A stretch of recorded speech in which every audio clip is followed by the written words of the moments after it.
Hey guys, how are you? I'm teacher here, Felipe. Eu tô aqui para falar sobre um dos testes da Cambridge, tá? O PAT, o Preliminary English Test, né? O Preliminary da Cambridge, no nível B1. Esse daqui cabe tanto pro teste B1 normal, né? Para pessoas que não vão ir para a escola, né? No caso, estudantes de ensino médio, assim como o B1 for School, é uma ideia mesmo para Cambridge, tá? O que eu vou estar falando aqui hoje? Vou estar falando sobre o que ele é, esse preliminary, vou estar explicando os levels, né, os níveis, como que trabalha a parte europeia de níveis de inglês, né, como é feita a avaliação deles. 4 pontos-chave, tá, do teste, da metodologia da Cambridge de aplicação de testes e 3 partes de um exame. Como que funciona esse exame? Bom, o que é o preliminary, né? Vamos começar por aí. What's the Cambridge English Preliminary? Uma frase que eu destaco da Cambridge, que está no próprio manual do curso, do teste, é We help millions of people learn English and prove their skills to the world. O que é? Eles ajudam milhões de pessoas a aprender inglês, né? De certa forma, você acaba se motivando a estudar inglês, né? E melhorar as suas habilidades e provar para o mundo, né? O teste é uma qualificação, né? Um teste de qualificação. Então ele mostra as suas competências para o mundo, né? E te baseia dentro da Common European Framework of Reference, né? O CAFR, que é uma escala de proficiência em inglês, tá bom? A gente já vai detalhar isso daí.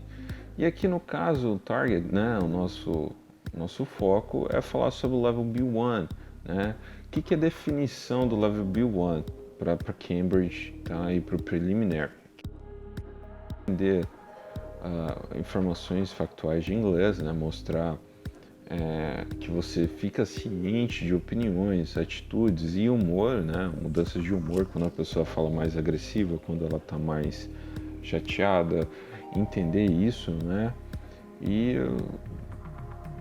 tudo isso aí de forma escrita e falada, tá? Então não adianta só, eu entendo inglês, eu quando a pessoa, claro que você vai entender pela entonação de voz, pela modulação da voz da pessoa que você está conversando, entre outras coisas, né? Então o que acontece? Isso daí é em torno da sua gramática, capacidade gramatical, a capacidade de vocabulário, você poder mudar algumas coisas. What means the levels, né? O que são esses levels de inglês? O que é essa Common European Framework Reference, né? O que é essa CAFR? Então são 6 levels de inglês, tá bom? Indo de A1 to C2, então ele vai de A1 a C2. O que acontece? Os basic users, né, que são aquele tipo de pessoa que entende o inglês escrito, tá? Vai ser limitado a pessoas que entendem a parte escrita. Que é, por exemplo, crianças, característica assim de pessoas que estão começando a aprender inglês, que leem alguns textinhos, por exemplo, textos infantis, vai ler um headline de uma notícia, né? Ele vai entender algumas coisinhas, sabe? Não é o negócio, mas ele consegue se encaixar em algumas coisas. E aí a gente tem duas diferenças para o próximo nível, né? Entrando ali no Independent User, a gente entra no B1 e B2, que é o pessoal do Preliminary, tá? E para B1, tanto for schools, né, que é o pessoal, como eu disse, né, são os adolescentes que estão indo atrás do high school, né, do ensino médio fora, assim como aqueles que querem uma promoção para uma empresa ou, por exemplo, o Exército Brasileiro, as Forças Armadas, elas solicitam PAT, que você tenha nota de proficiência em B1, né, para você poder ir fazer missões no exterior. E tem empresas que pagam melhor para pessoas multinacionais que saibam inglês, né? E uma forma de você, muito melhor do que entregar um certificado de escola, é você entregar um certificado de uma prova que demonstra suas skills. E aí os 4 pontos da Cambridge que ela coloca para o B1, tá? Que é basicamente o seguinte: você tem que entender que o exame ele vai testar a sua capacidade de entender situações cotidianas, tá? De realizar tarefas, e são coisas realistas, entendeu? Que acontecem no cotidiano de todas as pessoas no mundo, vamos dizer o seguinte, né? Então, é um teste para Real Life Language Skills, então é um teste para você saber se você se vira na vida real com as suas habilidades de inglês, tá? E ela vai testar o seu inglês indo para o segundo ponto, que é o seguinte: ela vai testar em 4 partes, né? Reading, Writing, Listening and Speaking.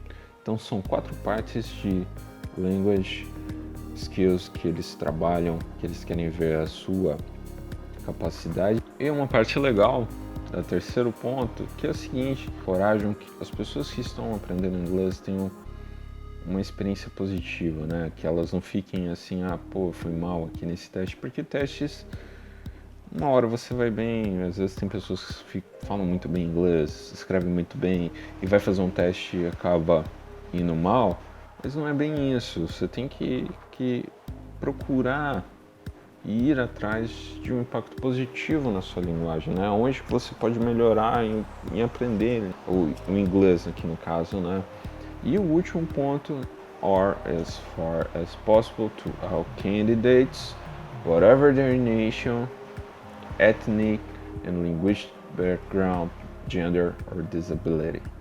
Então, para todo mundo, isso daqui é igual. E aí, indo para 3 partes de um exame, né?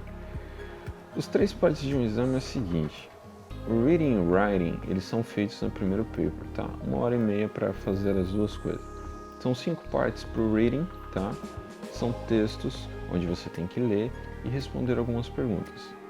Eles vão de textos pequenos, tá? Para, por exemplo, pequenas notícias até grandes textos de autores ou colunistas ou, por exemplo, às vezes um texto tirado de um livro, tá? Uma crônica, pode ser, acontece, eu já vi num teste do B1, do Preliminary, uma crônica. Então e aí a última parte ali, ele fala do seguinte, do reading, ele cobre todas as habilidades de reading, tá? Então ele vai cobrir tudo que você pode ter de habilidade com reading, desde capacidade assertiva em verificar gramaticalmente os tempos verbais, quem é o narrador da história, opinião.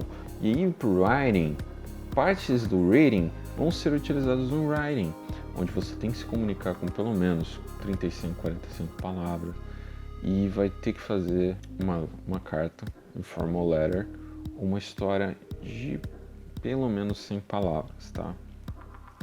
Última parte, que é o paper 2, que é o listening.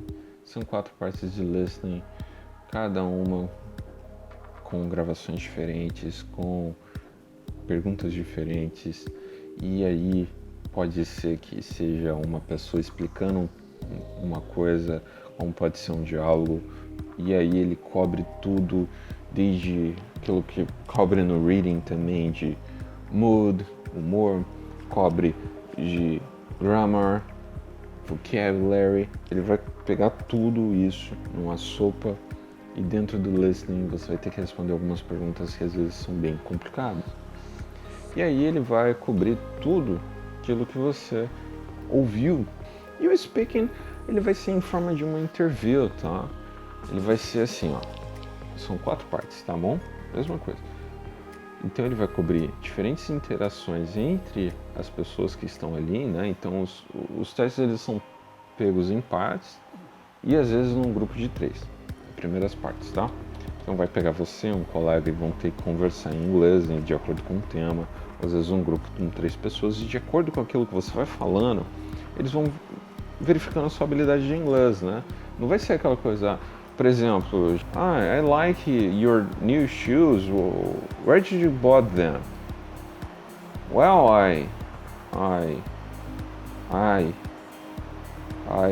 I'm good. Thanks for asking. Então, assim, você não pode se perder na pergunta.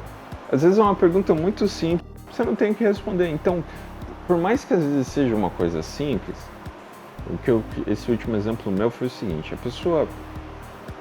pessoa fala uma coisa simples, né, faz uma pergunta simples e a resposta tende a ser mais simples do que a pergunta. Isso é um erro, principalmente nessa parte, porque o avaliador ele está avaliando não só a sua capacidade de entender, a capacidade de responder também é avaliado, de continuar uma conversação. Isso é um teste.